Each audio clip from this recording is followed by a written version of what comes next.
From drinks to designs, we're getting you up to date with all the happenings that affect your wallet.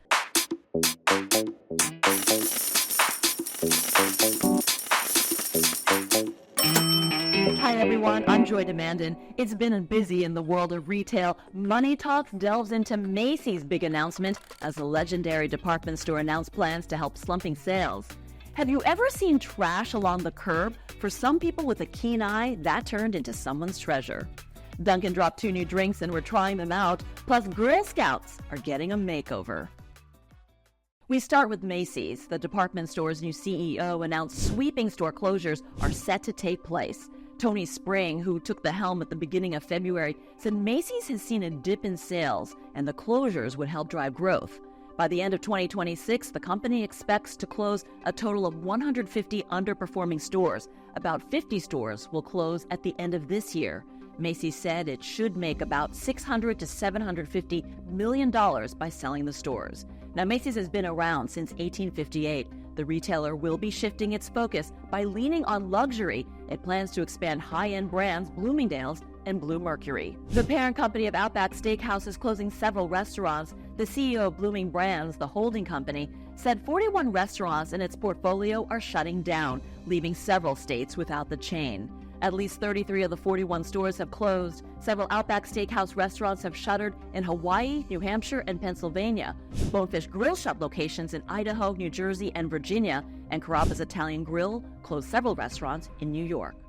Big box retailer Walmart suffered its share of closures. At least 3 stores shut its doors for good in February alone. Those locations include 2 in California, the most recent in Columbus, Ohio, and it came as a surprise to workers.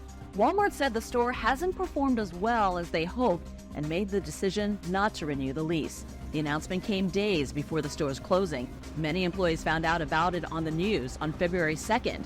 The store closed down for good February 16th.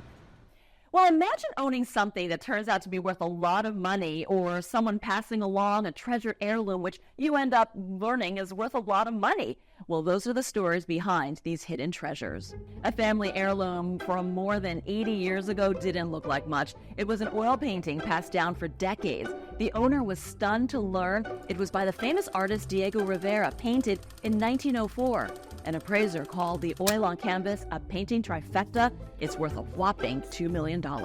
A woman in Rhode Island saw a doll in a pile of trash staring back at her. She decided to rescue what was described as a creepy, slightly sinister plaything. Years later, after she passed away, her widower found it and took it to get appraised. There was indeed something special in that creepy doll. It had a slightly cracked wooden face, and it was bigger than most, standing at 27 inches tall. The doll dated back to the 1800s and sold for $14,200.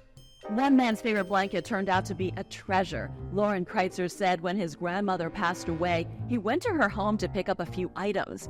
He said no one wanted an old Navajo blanket, so he took it, and the memento sat in his closet for 7 years.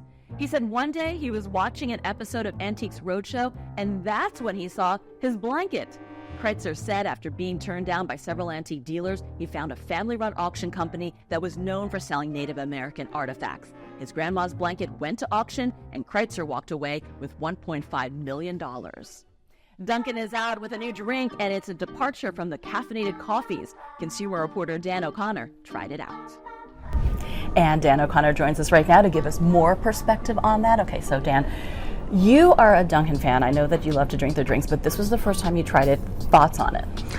It was not my favorite Dunkin drink by any stretch. It was very fizzy. It was very almost overwhelming with flavor, but and I'm sure that is perfect for some people, but I'll stick to my refreshers in the future. You do like your coffees. How does this compare to coffee in the caffeine department? So if you look at the numbers, it's technically between the two, between a refresher and a coffee is this sparked energy. And I was thinking that was perfect because that's what I've been looking for as someone who goes back and forth between coffee and refreshers. But it feels very different, at least to me, when I drank it because it's so light. You can drink it very quickly and then it hits you all at once. Because that feeling is different than when you're drinking a coffee. Yes, exactly. Tell us a little bit about that, because I know in the morning time, you come in with your either iced coffee or your hot coffee. So you said this was a lot. You had definitely a different feel throughout your day or throughout your morning. I did. I drank it in probably half an hour, and by the next hour I was sort of buzzing, this caffeine rush. But then around noon, a couple hours later, I crashed very much. For people who aren't familiar, because we did mention this, this isn't just a refresher, because they added the energy part to it. How would you compare that? It tastes a lot like other energy drinks that I've had in the past. It's very much like a Celsius energy drink, and that includes in the unfortunate bitter aftertaste that sort of comes with a lot of energy drinks. So the first time you tried it, you did the peach. You also had an opportunity to try the other flavor. What are your thoughts on that? I mean, was that any better?